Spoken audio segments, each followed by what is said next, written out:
Hi everyone, welcome back to my YouTube channel.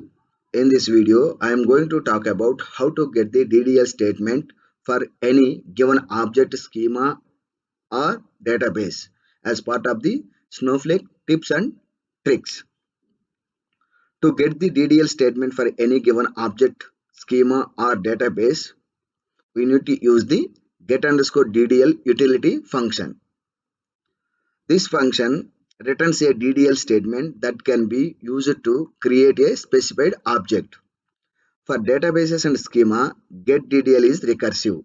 That means it returns the DDL statements for the recreating all supported objects within the specified database or schema.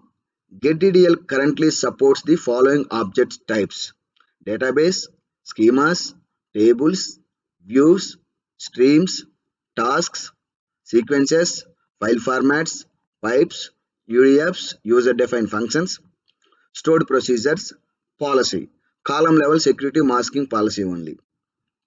Please note that currently getDDL doesn't support for the external tables. In Snowflake, we do have a different types of tables: internal tables and external tables. Internal tables, we have a permanent table, transient table and temporary table. So this getDDL will not work for the external tables. Now let me show you the how to use the this getDDL.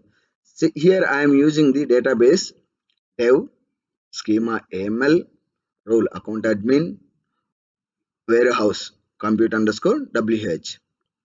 Now I want to see the table structure for the employee table by using the select get DDL table name what is the object type. Here object type is the table and what is the object name, table.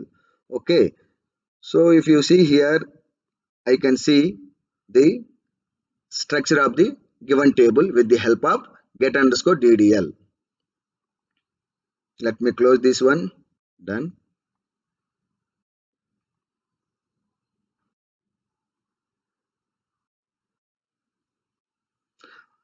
If you want to get the schema level syntax DDL for entire schema, so you have to pass the parameter as the schema and give the name as the schema name. So select get DDL schema name, then execute this.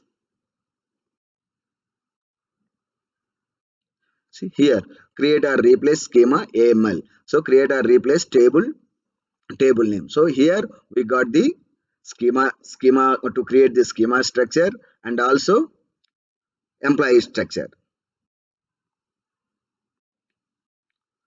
Now I am going to show you the how to get the entire database DDL. So for that you need to pass the object type as the database and what is the database name. So after that, if you see here, we get the create or replace database. However, here I used the demo DB. That's why in this demo DB there are no objects inside the public schema.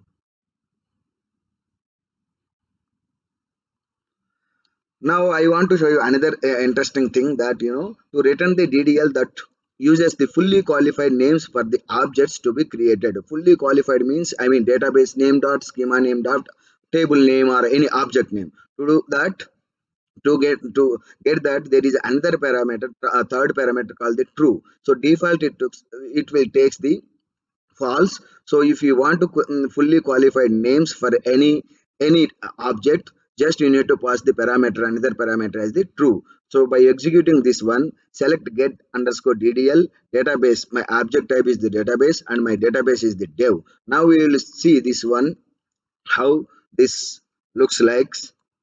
If you see here, create or replace database and create or replace schema dev underscore AML. This is the fully qualified. And if you see the object, create or replace table and database name dot schema name dot employee. This is called the fully created. And in this database, we have a two schemas. One is the dev.aml and dev.public. That is all about this get underscore DDL function, built-in function provided by the Snowflake. This will be very useful if you want to take out the all the DDL commands from your any one of the Snowflake database, and you this will be used to recreate the another database with the with the help of these scripts. I hope this tip will help you as part of your routine job. Thank you for watching this video.